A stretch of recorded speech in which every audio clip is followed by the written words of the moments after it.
Bonjour à toutes et à tous, bienvenue dans cette nouvelle vidéo, j'espère que vous allez très bien, moi ça va au top franchement, j'ai passé une bonne petite journée, un bon petit week-end donc ça va nickel. Alors comme vous avez pu le voir au titre de la vidéo, aujourd'hui on va parler d'un sujet dont je vous ai déjà un petit peu parlé dans la vidéo précédente qui traitait un petit peu de comment est-ce que j'ai pris 10 kilos en Corée du Sud. Aujourd'hui je vais vous expliquer comment est-ce que j'ai fait pour perdre 12 kilos après être rentrée en France. Donc pour ceux qui n'ont pas vu la vidéo précédente, je vous conseille de la regarder peut-être avant de suivre celle-ci parce que dans celle-ci je vais faire des petits parallèles avec la vidéo d'avant qui explique comment est-ce que j'ai pris 10 kilos en Corée du Sud. Je pense que ce sera plus pratique pour vous d'aller voir d'abord cette vidéo et ensuite de revenir sur celle-ci. Pour les autres, c'est parti. Ok les gars, petite feinte avant de commencer cette vidéo. Je voulais juste vous dire que là je vais vous parler de comment est-ce que j'ai perdu 12 kilos mais dans les grandes lignes. Mais si vous voulez que je refasse une vidéo beaucoup plus détaillée et beaucoup plus précise, dites-le moi dans les commentaires ou dites-le moi sur Instagram directement, il n'y a pas de souci. Je le ferai avec plaisir. C'est tout ce que je voulais vous dire, donc voilà, bonne vidéo. Et là c'est vraiment parti. Comment est-ce que j'ai fait pour perdre 12 kilos en revenant de Corée du Sud ? Comme je vous ai expliqué dans la vidéo numéro 1, c'était un petit peu compliqué de conserver mon poids. Je suis partie d'un poids de 62 kg, je suis revenue, j'en faisais 72. Donc quand je suis rentrée en France, en fait, je me suis pesée. Sachant que je n'avais pas de balance quand j'étais en Corée du Sud, en tout cas pas dans mon appartement. Je me pesais des fois à la salle de sport, les rares fois où j'y allais. Donc quand je suis rentrée en France, l'une des premières choses que j'ai faites après avoir vu mes amis et après avoir vu mes parents, c'est que je me suis pesée. Comment vous dire que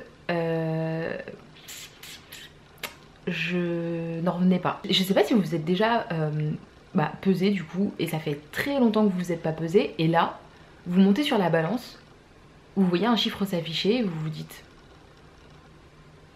really nigga. Le truc c'est que moi-même sur mon corps je n'ai pas vu les kilos en fait s'accumuler, je les ai pas vus. Et même mes amis, enfin même maintenant des années après etc, ils me disent mais à l'époque quand on t'avait en face de nous, on n'a rien vu du tout. Venons-en au vif du sujet. Comment est-ce que j'ai perdu ces 10 kilos et plus encore du coup 12 kilos?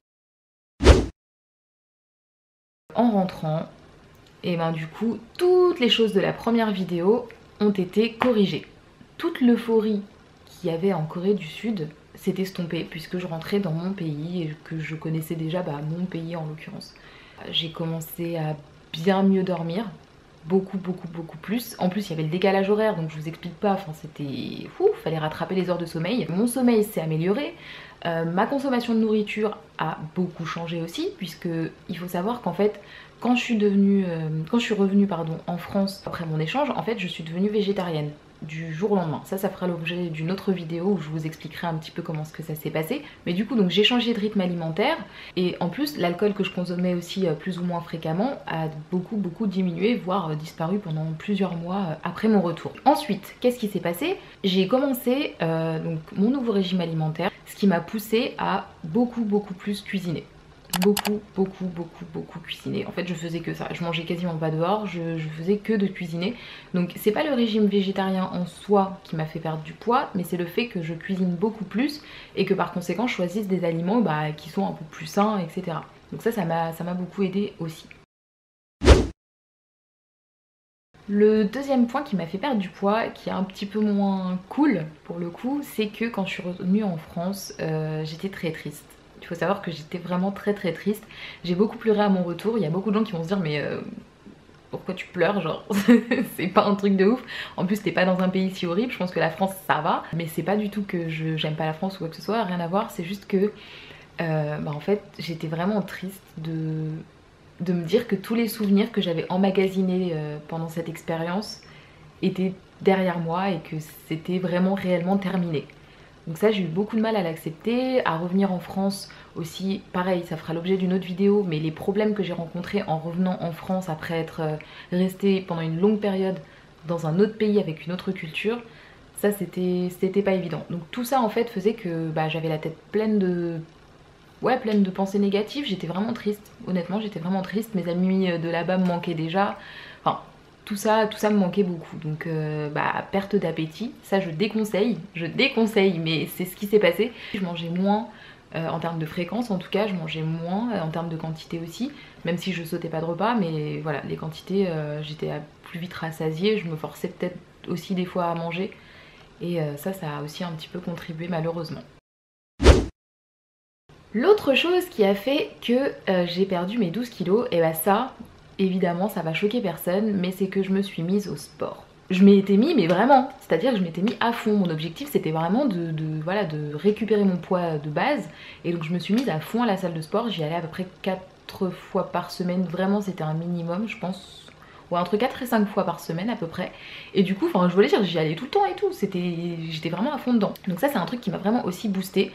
Mais je pense que pour que ça ait des vrais résultats, il faut primer sur la régularité.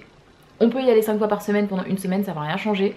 Par contre, en y allant vraiment pendant des mois, et c'est exactement ce que j'ai fait, là j'ai pu voir des résultats. Après il faut savoir aussi que moi j'y allais aussi souvent parce que pendant un an j'avais été entourée en fait d'étudiants étrangers, etc. J'avais énormément de mal avec la solitude, je me sentais très vite toute seule et pas très bien. Et du coup, bah, pour pallier un petit peu à tout ça, en fait, ce que je faisais, c'est que je faisais énormément de sport et j'essayais de penser à autre chose, en fait. Donc, vous pouvez y aller moins et ça marchera tout aussi bien tant que vous êtes régulier. L'autre point qui m'a fait perdre mes 12 kilos, je sais pas si c'est vraiment un truc de fou, mais vous allez me dire. Alors, en fait, ce qui s'est passé, c'est que quand je suis rentrée de Corée du Sud, comme je vous ai dit dans le point précédent, je me sentais très seule. Bon, je suis rentrée fin juin, donc ce qui fait qu'au mois de juillet, en fait, j'avais encore juillet-août avant de reprendre les cours en septembre. Donc à ce moment-là, je me disais, mais Inès, si tu restes toute seule, là, à ne rien faire pendant 2 mois, parce que j'avais rien de prévu, je pense que tu vas péter un plomb. Genre vraiment, tu vas vraiment péter un plomb. Donc ce que je me suis dit, c'est que, ok, quitte à être en vacances, autant s'occuper, autant se bouger, donc autant commencer à bosser. Donc je me suis inscrite en agence d'intérim et j'ai été bookée sur des missions, notamment une mission chez Decathlon, préparateur de commandes pour ceux qui connaissent. À ce boulot, en fait, j'avais des lourdes charges à porter déjà. Donc ça, forcément ça fait bosser un petit peu, ça fait brûler des calories. Du coup je marchais, je faisais des zigzags dans l'entrepôt, etc. Et en fait il faut savoir que, comme je vous ai dit, j'avais des charges lourdes à prendre et à porter. Il y avait des charges qui étaient très basses, qu'on devait mettre très haut, et inversement des charges très hautes qu'on devait mettre très bas. Ce que j'ai fait, et franchement, je vous assure, je suis sûre que ça a aidé. Ça se trouve, je me fais des films. S'il y a des coachs sportifs qui passent par là, dites-moi si ça a aidé ou à brûler plus de calories, etc. Mais moi, je suis sûre que oui. Donc ce que je faisais, en fait, c'est que... Je vais vous montrer. Vous voyez? Ok. En fait, au lieu de prendre les charges, vous savez comme on les prend habituellement, habituellement, on les prend un peu comme ça. Hop, hop, voilà. En fait, ce que je faisais, moi, c'est que je les... toutes, et bah je m'asseyais à chaque fois, je m'asseyais comme je suis assise là, pour les prendre et les soulever. Donc au final, ce que ça donnait, c'est que je vais prendre par exemple ma bouteille d'eau pour faire la démo. Donc j'étais là, avec mon chariot et tout, et en fait ce que je faisais, c'est que je m'asseyais comme ça, je prenais et je me relevais, hop. Donc je faisais ça tout le temps, je m'efforçais de descendre dans cette position, de remonter dans cette position. Alors, pour ceux qui font vraiment du sport, s'il y a des coachs sportifs qui passent par là, je pense à mon petit pote Antoine par exemple, je sais que c'est peut-être pas la meilleure position, c'est pas un squat parfait, mais en tout cas franchement c'était vraiment cool parce que du coup déjà je me faisais pas mal au dos, première étape, et ensuite en plus, ça me faisait un mouvement en plus en fait en fin de compte. Plutôt que de juste me baisser mon dos, en fait je me baissais totalement, je prenais la charge et je remontais. Donc ça, je vous assure que faire ça plusieurs fois par jour, parce que comme je vous ai dit, je bossais à peu près de 21h ou 22h jusqu'à 5h du matin. Donc faire ça tous les jours, honnêtement, mais je me rappelle, j'avais des courbatures et tout, hein. Franchement, bon après aussi je m'entraînais à la salle de sport, donc c'était les deux cumulés évidemment, mais en tout cas je pense que ça m'a vraiment aidé et je le recommande parce que c'est vraiment cool et c'est quelque chose que je fais toujours d'ailleurs et ça marche assez bien. Ensuite, un autre truc que j'ai beaucoup fait aussi, l'eau. Mais l'eau, je pense qu'on vous a bassiné avec ça, hein, très clairement sur tout YouTube ou sur toutes les chaînes de sport et tout. Et en fait moi au début quand je regardais ça, je me disais mais attends, je veux bien, ok, l'eau c'est bien, c'est cool, c'est bon pour la santé, mais c'est pas un truc miraculeux. Mais en fait, essayez, juste vraiment je vous mets au défi d'essayer de boire 2 litres d'eau par jour. et vous allez voir le bienfait que ça a sur vous. Vraiment tous les bienfaits que ça a sur vous. En fait c'est impressionnant parce que déjà, enfin moi personnellement, ça régule ma faim. C'est-à-dire que je vais pas avoir faim toutes les 15 secondes comme quand par exemple je bois pas assez d'eau. Non, j'ai des moments où j'ai très faim, je sais qu'il faut que je mange et le reste de la journée je suis tranquille, je bois ma petite eau, etc. Et j'ai pas de signaux de faim à des heures bizarres, enfin pas à des heures bizarres mais à des moments étranges ou quand je viens juste de manger ou des choses comme ça. Donc ça me régule ma faim, premier point. Deuxième point, franchement, je veux dire à un moment donné, ça fait vraiment du bien de boire de l'eau. C'est ouf, on dirait que je suis en train de vendre un truc de ouf, alors que je suis juste en train de parler d'eau, mais sincèrement c'est trop bien. Genre tu te sens, la sensation, tu te sens vraiment nettoyé de l'intérieur. Donc l'eau, les gars, faut s'y mettre. Dès que j'y pense, dès que dans ma tête le mot eau apparaît, je bois. Donc là, je suis en train de vous en parler, donc j'y pense, donc je bois. A few moments later.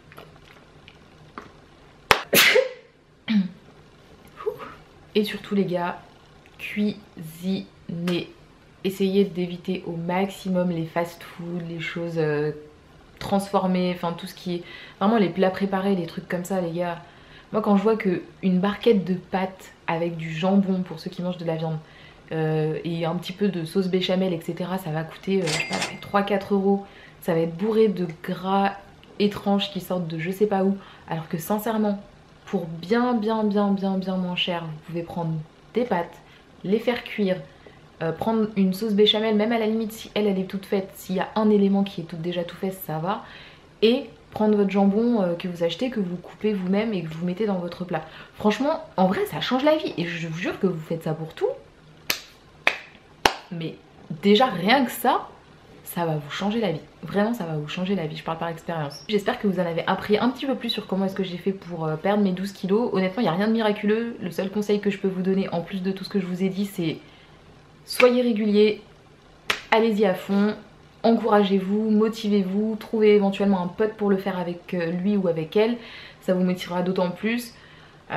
Vraiment, enfin juste soyez réguliers et trouvez un rythme de vie qui vous correspond en fait. Essayez pas de chercher un truc vraiment drastique qui va tout changer, etc. Qui va faire que du jour au lendemain vous allez complètement arrêter de manger certains aliments. Ça honnêtement, enfin moi personnellement, je pars du principe que ça va pas fonctionner sur le long terme.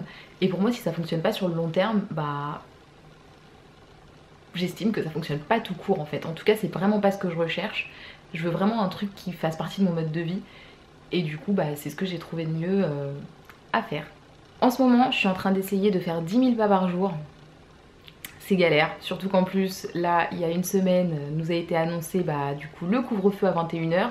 Or, moi, j'avais pour habitude de sortir me balader vers 21h, 22h à peu près. J'espère que cette vidéo vous a plu. Je pense que je vais faire une vidéo qui va parler du végétarisme. Alors, restez connectés parce que je sais qu'il y a beaucoup de débats sur ce sujet et il y a des choses en fait que je comprends tout simplement pas. Donc, je voulais vous en parler. Ça fait partie de mes idées.